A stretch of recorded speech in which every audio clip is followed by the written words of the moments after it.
अस्सलाम वालेकुम। अगर आइडियल वर्ल्ड की मिसाल ली जाए तो सहाफ़त को रियासत के चौथे सतून के तौर पर देखा जाता है। यानी कि जैसे अदालत, कानून साज़ी और इंतज़ामी इख्तियारात के बाद सहाफ़त का नंबर आता है।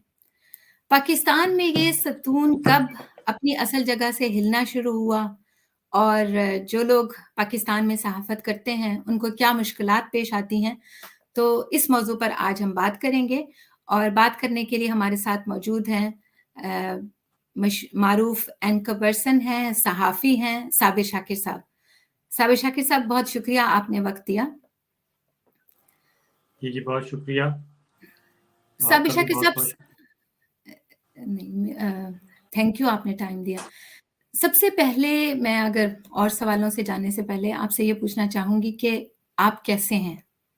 क्योंकि मुझे वो साबिर शाकिर साहब याद हैं जो अ, मैंने आपका कई प्रोग्रामों में देखा है, रिपोर्टर्स देखा है आपको और मुझे वो दिन भी याद है जब आप सुप्रीम कोर्ट के बाहर खड़े हमें बता रहे थे कि सुप्रीम कोर्ट ने जो है वो नवाज़ शरीफ को जो है नाअहल कर दिया। तो वो जो आपकी एक बहुत ही मशहूर आपको मालूम है कि आपकी रिपोर्टिंग थी, तो हमें वो रिपोर्टर, वो सहाफ़ी साबिर शाकिर साहब याद हैं। तो आप बताएँ आप आज कैसा महसूस कर रहे हैं? कैसे हैं? कहाँ हैं? अभी आप स्क्रीन से थोड़ा गायब हैं, तो मैं इसलिए आपसे पूछना चाहती हूँ। मैं अल्हम्दुलिल्लाह बिल्कुल ठीक हूँ, अपना काम कर रहा हूँ, बड़ी स्क्रीन से गायब हूँ, छोटी स्क्रीन पे अवेलेबल हूँ। और वो जो आपने सुप्रीम कोर्ट के केस का हवाला दिया, वो सुप्रीम कोर्ट का एक फ़ैसला था, तारीखी फ़ैसला था, हिस्टोरिकल, वो मैंने अनाउंस किया था और खबर ब्रेक की थी और सुप्रीम कोर्ट ने नवाज़ शरीफ साहब को नाअहल करार दिया था और उसके बाद जब वो आए तो उन्होंने मुझे नाअहल करार दे दिया। और जी, इसलिए जी। इसलिए ये हुँ, सारी सूरत-ए-हाल चल रही है और इंशाअल्लाह ये बहुत जल्द तब्दील हो जाएगी और सारे इंशाअल्लाह, मामलात फिर ठीक हो जाएँगे, वापस हम पाकिस्तान जाएँगे, पाकिस्तान जाके अपना काम करेंगे।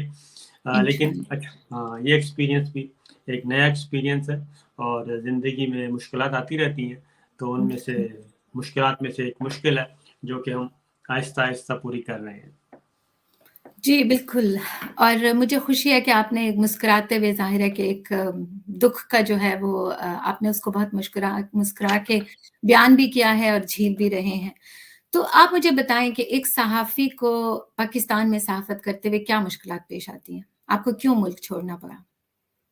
बस मेरा ख़्याल है कि वो ये जो रिजीम चेंज का मामला हुआ, उसके बाद ये एक गैर मामूली तौर पे एक वेव चली और जिसकी बिल्कुल तवक्को नहीं थी।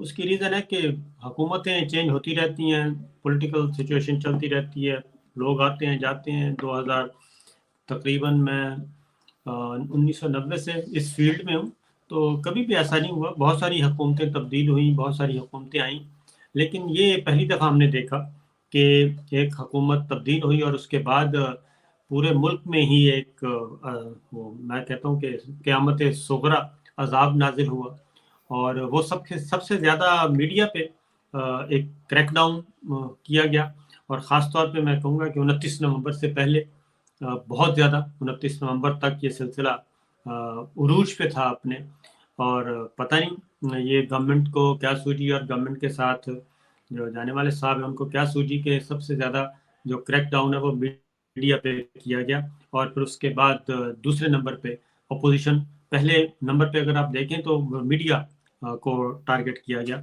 और मीडिया के भी उन लोगों को टारगेट किया गया जो कि समझे जाते थे कि बिल्कुल इंस्टीट्यूशन के साथ खड़े हैं और उनकी वॉइस समझे जाते थे। ये एक और हैरानकुन बात थी कि पाकिस्तान तहरीक-ए-इंसाफ भी उन्हीं उन्हीं जमात में उसी जमात के तौर पे थी कि बिल्कुल एक अच्छी वर्किंग रिलेशनशिप चल रही थी और इसको ब्रेक करने के लिए ये ताना दिया जाता था बल्कि पाकिस्तान तहरीक-ए-इंसाफ को भी, इमरान खान साहब को भी, ये तो सिलेक्टर्स हैं हुँ, और सिलेक्टेड हैं और उन हुँ, सिलेक्टर्स और सिलेक्टेड की जो एक यूनियन थी, उसको पहले ब्रेक किया गया। उसको ब्रेक करने के बाद फिर जितने भी लाइक माइंडेड मीडिया हाउस थे या मीडिया पर्सन्स थे, उनको हुँ, फिर ब्रेक किया गया। उनको जी, बाकायदा तौर पे टारगेट किया गया। तो ये एक गैर मामूली सिचुएशन थी। मैंने तो इससे पहले कम से कम इस लेवल पे नहीं देखी। मैं एक रिपोर्ट भी पढ़ रहा था, मेरे सामने थी कि वो कंपेयर किया जाता है। अगर कोई इमरान रियाज खान के साथ मसला होगा तो वो कहते हैं कि देखें ना जी, पिछले दौर हुकूमत में भी तो हुआ था। जी, जमील फारूकी के साथ हुआ तो मिसाल दी जाती है, पिछले दौर हुकूमत में भी हुआ था, याद अमीर के साथ हुआ, मेरे बिल्कुल। साथ हुआ। तो हुँ, फौरन पिछले दौर हुकूमतों में देख रहा था, पिछले दौर हुकूमत में, यानी कि वो भी कोई अच्छा नहीं है, कोई भी किसी भी गवर्नमेंट में हो, इसको बिल्कुल अप्रिशिएट नहीं करना चाहिए। लेकिन पिछले गवर्नमेंट 3.5 सालों में सिर्फ 8 वाकयात हुए थे, सही। और हुँ, उन 8 के 8 वाकयात से गवर्नमेंट ने, पीटीआई की गवर्नमेंट ने उसको डिसोन किया था, सिवाय एक आध के। और सही, इस दौर में 85 हो चुके हैं ये इन सही। 9-10 महीनों में। तो हुँ, हुँ। इसलिए कंपैरिजन भी नहीं बनता। तो मेरा ख्याल है कि कोई बहुत ज़्यादा था इशू, नैरेटिव का इशू हो सकता है। कोई ख्याल था कि उसकी रीज़न, एक और भी रीज़न बनी कि ये जब हुआ रेजीम चेंज या वोट ऑफ नो कॉन्फिडेंस, जो भी नाम दे लें, जब ये जी, हुआ तो इसको ये फर्स्ट टाइम हुआ कि पाकिस्तान के अवाम ने इसको एक्सेप्ट नहीं किया। एक्सेप्ट नहीं और किया, वो बाहर सबसे निकल पहले, आए। जी, सबसे पहले जहाँ से मामला बना, तो सबसे पहले तो पाकिस्तान के अवाम निकले ना जी उस रात। जी, और उस रात जब निकले पाकिस्तान के अवाम, उसको टीवी चैनल ने दिखाया, और उसके बाद एहसास हुआ कि नहीं, ये सारी का सारा जो फ्लॉप हो गया है। और पाकिस्तान के अवाम ने फर्स्ट टाइम हुआ कि एक ऐसी चेंज को रिजेक्ट कर दिया जो एक वोट ऑफ नो कॉन्फिडेंस के कवर में की गई थी। जी, और बिल्कुल, सही उसको बात। उसको लीगल कवर हासिल था, कॉन्स्टिट्यूशनल कवर हासिल था, लेकिन इसके बावजूद लोगों ने उसको कबूल नहीं किया। अवाम ने उसको और रिजेक्ट किया। जी, उसके बाद हमने, यानी कि मैं भी उन्हीं में शामिल हूँ कि जिन जिन लोगों ने उसको फिर दिखाया, उसको दिखाया। हाँ जी। हुँ, उन्होंने फिर हमें दिखा दिया। जी, और, सही। और हुँ, ये हुआ है। सही। आप ज़ाहिर है जो सख्तियाँ रहीं सहाफ़ियों पे वो आप ज़िक्र कर रहे हैं, तो उम, मैं चाहूँगी कि हम थोड़ा-सा अरशद शरीफ शहीद साहब का भी ज़िक्र करें। वो आपके ज़ाहिर है साथी रहे, तो आप मुझे बताएँ कि क्या वो आपसे इन टच थे और वो किस तरह की बात आपको करते रहे? क्या कुछ आपसे ब कोई शेयर करते रहे वो बात? देखिए, इस तरह तो किसी को भी ज़ाहिर है, ज़िंदगी और मौत अल्लाह ताला के इख्तियार में है। जी। और किसी को भी ये अंदाज़ा नहीं था कि ये कोई इतना, वो इतने एक्सट्रीम लेवल पे उनको जाके निशाना बनेंगे वो, बनेंगे। और जी। खुदा ना खास्ता वो मर्डर हो गए। और इस तरह, ऐसा तो हुँ, कभी हमने सोचा ही नहीं था। और हुँ। क्योंकि एक नॉर्मल सी चल रही थी, ठीक है, तो मुश्किलात आती रहती हैं, और कुछ दिन के लिए इंसान होता है कि जब टेंस सिचुएशन होती है तो एक साइड पे हो जाता है कि ठीक है, फ़िलहाल बीच में रहना मुनासिब नहीं है, एक साइड पे हो जाते हैं, नॉर्मलाइज़ेशन होगी तो आगे बढ़ेंगे। तो नॉर्मल बातें होती थी हमारी, और हुँ। गपशप होती रहती थी। और वो भी ज़ाहिर है, एग्ज़ाइल में आदमी कितना खुश हो सकता है। जी। और हम दोनों चूँकि हमारा सेम केस था, मैं पहले आ गया था, वो बाद में उनको हुँ, हुँ। निकलना पड़ा। तो वो भी एक टफ लाइफ ही गुजार रहे थे। और बिल्कुल, बल्कि मेरे तो फिर यहाँ पे, क्योंकि तवक्को नहीं थी। एक तो उन्होंने शेयर नहीं किया था कि वो हैं कहाँ, किसी किस्म का कोई नहीं बताया था उन्होंने अपनी हुँ, हुँ। वेयर अबाउट्स का। और ना ही हमने अच्छा, कभी पूछा था। बस एक दफ़ा मैंने बात की थी, उन्होंने कहा कि इसको साबिर भाई रहने दें। तो उसके बाद फिर हमने भी उसको टच नहीं किया। सही, तो ये सही। हुआ, उनके पास तो कोई भी नहीं था। ज़ाहिर है, केनिया में कौन हो सकता है, ना कोई पाकिस्तानी जर्नलिस्ट है, ना कोई दोस्त है, ना कोई क्लास फेलो है, ना कोई रिलेटिव है। ज़्यादातर रिलेटिव्स आपको पता है हमारे यूरोप, वेस्टर्न कंट्रीज़, अमेरिका वगैरह में ही होते हैं, या मिडल ईस्ट में हुँ। होते हैं। जी, बिल्कुल, तो बिल्कुल। केनिया में तो कोई बस बामरे मजबूरी जाता है। तो वो भी जी। बस बामरे मजबूरी गए, और अल्लाह ताला उम, जी, अल्लाह ताला से दुआ है कि अल्लाह ताला उनका जो खून है वो रायगा ना जाए और अल्लाह हाँ ताला जी, बिल्कुल। ऐसा करे कि जो उनको शहीद करने ज़रूर। वाले हैं वो भी अपने अंजाम को नहीं, वो पहुँचे। अल्लाह कानून कुदरत से तो कोई नहीं बच सकता जी। जी, बिल्कुल, बिल्कुल। हुँ। अच्छा अभी हमने ये बात की थी कि कुछ लोग ये बात कहते हैं कि अगर एंकर इमरान रियाज़ ख़ान को जो है वो गिरफ़्तार किया गया है, तो पहले भी होती रही हैं। एक तो वैसे ज़ाहिर है इक्वेट करना भी अजीब-सा है क्योंकि हमने जिस तरह अब आजकल हथकड़ियाँ लगते हुए देखते हैं, वो हमने पहले कभी इस तरह से नहीं देखी थी। लेकिन मैं आपसे ये पूछना चाहूँगी कि जिस तरह मीडिया की यानी मीडिया को मुश्किलात आती हैं, उसी तरह हम ये भी देखते हैं कि मीडिया जो असल सहाफ़त है, उससे हटकर ज़र्द सहाफ़त पहले कहा करते थे, अब तो हम उसको एक माफ़िया की तरह भी देखते हैं कि जो टोटली जो मतलब झूठ को सच और सच को झूठ करके दिखाते हैं। तो आप क्या समझते हैं ये सबसे ज़्यादा ये जो चेंज आई, ये किस दौर में इस तरह से आई हमारे पाकिस्तान की तारीख़ में? ये देखिए सहाफ़त ये इस तरह के मामलात हर दौर हुकूमत में रहे हैं और हुँ, हुँ, बहुत कम ही लोग होते हैं जो इस चीज़ से बच पाएँ। लेकिन हुँ, ये ख़ास तौर पे जो वेव है ये 85 से स्टार्ट हुई है। हुँ, हुँ, 85 में आपने परमिट, प्लॉट, पैसा ये देना शुरू किया और उसके बाद फिर एक नया ट्रेंड शुरू हो गया कि जर्नलिस्ट को सरकारी नौकरियाँ भी मिलने लगीं और हुँ, हुँ, सरकारी ओहदे मिलने लग गए। और बिल्कुल, उसके बाद फिर फर्दर पीटीवी पे एमडी पीटीवी लगा दिया, किसी को एपीपी में लगा दिया, किसी को पैमरा में लगा दिया और बाकी पंजाब में वो मुख्तलिफ इदारे हैं उनके सरबराहान बना दिया या किसी में हिस्सा डलवा दिया। तो ये जो फिर उसके बाद अगला ट्रेंड आया कि केयर टेकर सेटअप में सहाफ़ी जो है वो आना शुरू हो गए। तो जब से ये चीज़ें हुई हैं हालाँकि सहाफ़त और सियासत आपस में इतनी वर्किंग रिलेशनशिप अगर इनके दरमियान आपस में ही ये लेन-देन शुरू हो जाए तो फिर सहाफ़त नहीं हो सकती। हाँ आप फिर जी। पॉइंट आउट नहीं कर हुँ, सकते बहुत सारी जो चीज़ों वॉच को। डॉग वाला काम है वो आप जी नहीं हाँ, कर सकते। वो वाला जी। काम आप कर नहीं सकते। तो हुँ, इसलिए ये जब से ये सिलसिला शुरू हुआ हुआ है ये हुँ, 85 से 85, 88 उसके बाद वहाँ से सिलसिला शुरू हुआ जो आज तक जारी है और उसके बाद फिर बहुत ज़्यादा डिवीज़न होगी। और पहले तो होता था जब ज़ुल्फ़िकार अली भुट्टो साहब का ज़माना था यानी कि ज़िया उल हक साहब से पहले और ज़िया हुँ, साहब के हुँ, ज़माने में राइट और लेफ्ट विंग कहलाते थे। एक राइट विंग के जो सहाफ़ी होते थे, एक लेफ्ट विंग के होते थे, नज़रियाती तौर पे कुछ को सुरख़ा कहते थे, किसी को सब्ज़ा कहते थे। हुँ, तो इस हुँ, तरह हुँ। से ये इस्तिलाहात चली थी, जी, कोई कार्ल मार्क्स को आइडियलाइज़ करता था, कोई कैपिटलिज़्म को करता था, कोई एक इस्लामिक सिस्टम की तरफ राग़िब होते थे, ये 3 कैटेगरीज़ होती थी। तो लेकिन अब जो है, वो एक मराहत याफ़्ता तबका है और एक गैर मराहत याफ़्ता तबका है। बिल्कुल, ये सही, ख़ास तौर पे 85 के बाद ये स्टार्ट हुआ है। सही। एक आप एक जर्नलिज़्म का एक ग्रुप जो है, थॉट वो शामिल हो गया पॉलिटिकल अशराफिया के साथ मिलके खुद भी वो जी, जर्नलिस्टिक एलीट की तरफ वो चले गए। वो भी एलीट्स बिल्कुल, में शामिल हो गए। तो बिल्कुल। एक दूसरा है कि अपना काम कर रहा है, तो यहीं से मसाइल शुरू होते हैं इसलिए फिर हमने देखा है कि जब भी कोई इंसिडेंट होता है, तो ये डिवीज़न भी फिर नज़र आती है और जिनके वेस्टेड इंटरेस्ट होते हैं वो फिर बाहर नहीं आते।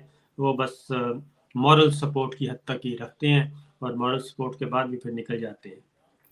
सही, सही, ठीक।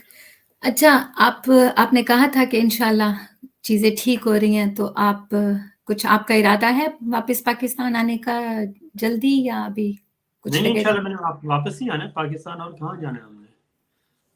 हर सही, हर 2 सूरतों में हमने पाकिस्तान ही जाना है। जी, मैं इंशाल्लाह। अल्लाह ताला मुझे खैर आफ़ियत से ले जाए और देखिए अरशद शरीफ भी तो उसने भी तो पाकिस्तान ही हो गया है ना। वो भी तो कहीं और तो नहीं गया। जी, जी, लेकिन अल्लाह ताला आपको जो है वो सेहत और सलामती के साथ पाकिस्तान लाए। आमीन, मैं आखिरी बिल्कुल। एक सवाल सियासत के हिसाब से कर लूँगी। जी, मुझे ये बताएँ कि ये जो जेल भरो तहरीक है, आप इसको कैसे देखते हैं जो इमरान खान साहब ने ऐलान किया उसका? ये एक पॉलिटिकल स्टेप है। माज़ी में जेल भरो तहरीक का नतीजा जो है, वो कोई इतना अच्छा नहीं निकला हुँ, हुँ। और वो 77 में आखिरी जेल भरो तहरीक शुरू हुई थी। हुँ, हुँ। जब ये इस वक़्त सिचुएशन है, बिल्कुल ऑलमोस्ट वही सिचुएशन थी 77 में। उस सही। वक़्त कौमी असेंबली का इलेक्शन हुआ था हुँ, 77 हुँ। में, भुट्टो हुँ, साहब ने हुँ। करवाया, तो उसमें धाँधली हो गई और उसमें बस चीज़ें भी रिकॉर्ड पे हैं और मौलाना कौसर सही। नियाज़ी साहब भी रिकॉर्ड पे बहुत सारी चीज़ें ला चुके हैं अपनी किताब में, प्रोफ़ेसर गफूर जी, साहब ला चुके हैं। जी, कौसर बिल्कुल। नियाज़ी साहब पीपल्स पार्टी का पॉइंट ऑफ व्यू वाला उस साइड पे थे, प्रोफ़ेसर गफूर साहब पीएनए के थे मरहूम। तो दोनों रहनुमा जो हैं वो अपनी-अपनी एक बुक लिख चुके हैं। सही। उसमें जो चीज़ हुई थी, एक हुआ वो इलेक्शन का धांधली हुई और धांधली ज़रूरत से ज़्यादा हो गई। जब क्योंकि भुट्टो साहब की ख्वाहिश थी कि मैंने 2/3 मेजॉरिटी के साथ वापस आना है और उस वजह से अगर वो उनकी ये ख्वाहिश ना होती तो सिंपल मेजॉरिटी उनको आराम से मिल जानी थी। लेकिन सही। ऐसा नहीं हो सका। उनकी ये ख्वाहिश उनको ले डूबी और पीएनए ने बाइकआउट कर दिया था सूबाई असम्बलियों का, क्योंकि पहले इलेक्शन एक ही दिन नहीं होते थे, अलग-अलग दिन में होते थे। सही। कौमी असम्बली के अलग होते थे, सूबाई असम्बलियों के भाई अलग होते खेलो। थे। सही। तो ये तहरीक चल पड़ी, तहरीक चलती रही तो 3-4 महीने तहरीक चली और उसके बाद फिर आखिरी जो था वो था जेल भरो तहरीक। सही। उस वक्त की अपोजिशन नौ जमाती इत्तेहाद ने ये काम किया था। तो जेल हम्म। भरो तहरीक जब शुरू हुई तो उसके बाद फिर मार्शल लॉ लग गया था। और सही। सही। सही। मार्शल लॉ लग गया था क्योंकि डेडलॉक की सूरत हाल हो गई थी। इस वक्त भी जो सिचुएशन आ रही है ना, हम्म। क्योंकि इलेक्शन उस वक्त भी फ्री एंड फेयर इलेक्शन की डिमांड थी, इस वक्त हम्म। भी इलेक्शन की डिमांड हो रही है। हम्म। और भुट्टो साहब उस वक्त कहा जा रहा था कि तमाम इलेक्शन पहले अलग इलेक्शन कैंसिल करें, नए इलेक्शन करवाएं। था मामला हम्म। इलेक्शन का ही था। सही। तो भुट्टो साहब इलेक्शन नहीं करवा रहे थे और मुज़ाकरात को लिंगर ऑन किए जा रहे थे, जैसे कि हम्म। आज हो रहे हैं। आज सिर्फ हम्म। फ़र्क इतना है कि जो 14 जमाती इत्तेहाद है वो इक़्तिदार में और एक जमात बाहर है, एक उनके साथ जमात बाहर। तेज़-ए-काफ़ लीग है। सही। तो सिचुएशन वही है। और इस वक्त इलेक्शन कमीशन ऑफ पाकिस्तान के साथ ये जितने भी खैबर पख्तूनख्वा निगरान गवर्नर्स जो हैं, निगरान वज़रा आला, गवर्नर साहिबान, आईजीज़, सिविल इंतज़ामिया, वज़ारत ख़ज़ाना, ये अब सब आपस में मैच फिक्स किए हुए हैं कि इलेक्शन नहीं होने एक देना। पेज किया। और बिल्कुल। इलेक्शन होने नहीं देना और इनको पता है कि कल को मामला सुप्रीम कोर्ट में जाएगा, सुप्रीम कोर्ट में जाएगा तो इलेक्शन कमीशन ये सारी ज़िम्मेदारियाँ मैक्सिमम लोगों पे डाल रहे हैं कि इलेक्शन कमीशन सामने इलेक्शन कमीशन ना हो, बल्कि उनके सामने गवर्नर भी सामने हो, सुप्रीम कोर्ट के हम्म। सामने और सिविल इंतज़ामिया भी हो, केयरटेकर सेटअप इंतजाम। भी हो, सारे के सारे सही। हैं वो अब किस पे फिट किया जाए। अब ये कैसे जिम्मेदारी मुमकिन है तकसीम हो जाएगी जी। ये सारी ज़िम्मेदारी तक़सीम हो जाए और फंदा किसी एक के गले में ना डाला जाए और सब के सब सही। जाके वहाँ पे भी भयक आवाज़ कहें कि जनाब इलेक्शन हो ही नहीं सकते। वरना तो हम्म। 2018 का इलेक्शन हुआ तो क्या वो श्रीलंका से आई थी सिक्योरिटी या अफ़गानिस्तान से आई थी या ईरान से आई थी या चाइना ने भेजी थी। इस वक्त खैबर पख्तूनख्वा कह रहा है मुझे 57,000 चाहिए अहलकार। वो पहले 57,000 अहलकार हों तो उसके बाद मैं इस पोजीशन में आऊँगा। जबकि आईजी खैबर पख्तूनख्वा मुअज़्ज़म जाह ने अंदर ये कही थी बात इजलास में कि हम तैयार हैं, आप करें, तैयार इलेक्शन हो है। जाएगा।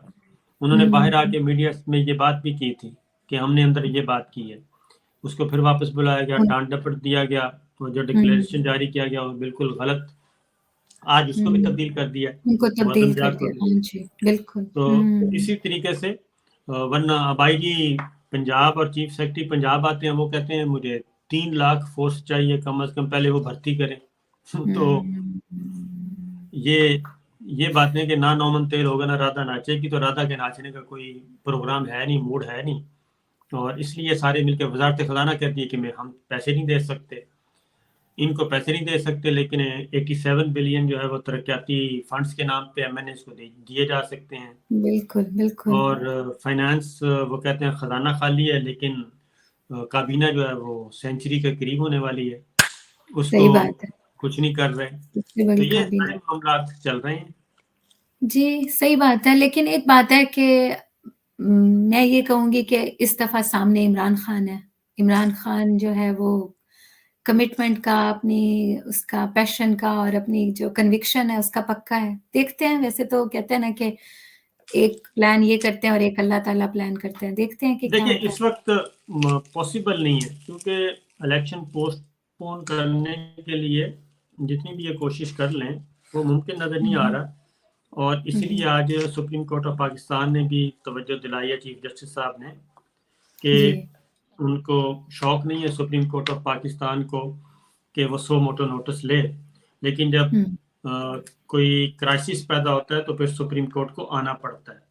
उन्होंने सही। इशारतन कनायतन नहीं बल्कि डायरेक्ट बात की है। फिर उन्होंने कहा कि इलेक्शन कमीशन ऑफ पाकिस्तान ने नवंबर में कहा था कि वो इलेक्शन के लिए तैयार है, सही, सही। और नवंबर के बजाय अब आ गया है फरवरी, और फरवरी, अभी भी जी। इलेक्शन वो नहीं करवा रहे। इस वक्त पंजाब का भी अदालतों में पहुंचा हुआ है, सुप्रीम कोर्ट में पिटीशन आ चुकी है। जी। तो ये सारा कुछ हम जा रहे हैं ये बंद कमरे की तरफ, बंद गली की तरफ। और जी। 77, इसीलिए मैं कहता हूँ 77 से बड़ी सूरत-ए-हाल मिल रही है। अ, साबिर साहब, आज जावेद चौधरी साहब ने एक कॉलम लिखा है, जिसमें उन्होंने बाजवा साहब को ज़ाहिर है कि उनका बारे में लिखा है कि वो कहते हैं कि मैंने अपना इमेज खराब कर लिया, लेकिन मैंने इसलिए ये हुकूमत को, यानी ये जो रजीम चेंज हुई, इसलिए हम लेकर आए, क्योंकि ये मुल्क के लिए बहुत ज़रूरी थी। तो अभी तक तो हम यही सुनते आ रहे थे कि फ़ौज जो है वो गैर सियासी हो गई है, और मतलब उनकी तरफ से हमेशा यही आता था कि हम गैर सियासी हैं। तो आप नहीं समझते कि ये इस तरह का जो बयान है वो तो एक इतराफ़े जुर्म खुद है? आप क्या समझते हैं ये? देखिए, उन्होंने कहा है कि बाजवा साहब ने उनके हवाले से जो जावेद चौधरी साहब का कॉलम है, ज़ाहिर है उनको जो बताया जावेद चौधरी साहब को वही उन्होंने लिखा है। जी। और उन एक जर्नलिस्ट के पास जब कोई इन्फॉर्मेशन आती है, उनको बताई जाती है, तो इसीलिए बताई जाती है कि आप इसको ज़रा आगे बयान कर दें। तो बयान जावेद करें। चौधरी साहब ने वो बयान कर दी। तो हुँ। ज़ाहिर है ये एक साइड का पॉइंट ऑफ व्यू है। दूसरी हुँ, साइड हुँ। का पॉइंट ऑफ व्यू, पहली बात तो ये है कि जब बाजवा साहब ने ये कहा कि मैंने इसलिए इनको हटाया कि वो इस नतीजे पे पहुंचे थे कि ये मुल्क के लिए खतरनाक है। जी, जी। तो पहली बात तो ये है कि अगर ये मुल्क के लिए खतरनाक थे, और अगर वो इस नतीजे पे पहुंच चुके थे हुँ, बाजवा हुँ। साहब, तो फिर खतरनाक लोगों के साथ मुज़ाकरात क्यों किए जा रहे थे दोबारा से? सही बात, बिल्कुल ठीक है सही। ना? अगर तो वो हुँ, खतरनाक डिक्लेयर कर दिए गए हैं, तो खतरनाक है, तो फिर उनके साथ तो मुज़ाकरात नहीं किए जाते, फिर उनको तो सज़ाएँ दी जाती हैं। हुँ, और हुँ। अगर कोई उनके इल्म में था ऐसी चीज़ कि ये कोई रेड लाइन क्रॉस कर ली है, हुँ, हुँ, और ये हुँ। सिक्योरिटी रिस्क बन गए हैं, जैसे मोहतरमा बेनज़ीर भुट्टो के बारे में पहले कहा जाता था, ज़ुल्फ़िकार अली भुट्टो साहब के बारे में, फिर नवाज़ शरीफ साहब के बारे में, तो हुँ। फिर तो बातचीत नहीं होनी चाहिए थी, फिर तो ट्रायल होना चाहिए था। तो इसलिए मेरा ख़्याल है कि जो हकीकत है वो इससे बिल्कुल मुख्तलिफ है। और शिबली फराज साहब जो कि उस मीटिंग का हिस्सा थे, आज उन्होंने बता दिया है, काशिफ अब्बासी साहब के प्रोग्राम में थे शिबली फराज साहब। जी। क्योंकि वो कहते हैं गाड़ी में ही ड्राइव करके लेके गया था इमरान हुँ, खान हुँ। साहब के साथ, और इमरान खान साहब भी गए थे। तो ये मुलाकात की ख़्वाहिश भी शिबली फराज साहब ने ही खुद बताया ऑन द रिकॉर्ड कि हुँ, हुँ। ये मुलाकात की ख़्वाहिश भी बाजवा साहब की तरफ से आई बाजवा थी। साहब ने, सही। ठीक है? हुँ, तो हुँ, हुँ। इसलिए ये चीज़ें बिल्कुल मुख्तलिफ हैं, और ये वन साइडेड इनफैक्ट असल मसला ये है कि बेहतर तो ये होता कि जो बाजवा साहब ने अपनी आखिरी तकरीर में बात की थी कि मैं गुमनामी की ज़िंदगी में चला जाऊँगा, जी। बेहतर था कि वो उस पे अमल करते 2 साल कम अज़ कम। लेकिन इश्यू ये है कि ये जो रेजीम चेंज हुआ, मैंने पहले भी कहा कि लोगों ने इसको एक्सेप्ट नहीं किया।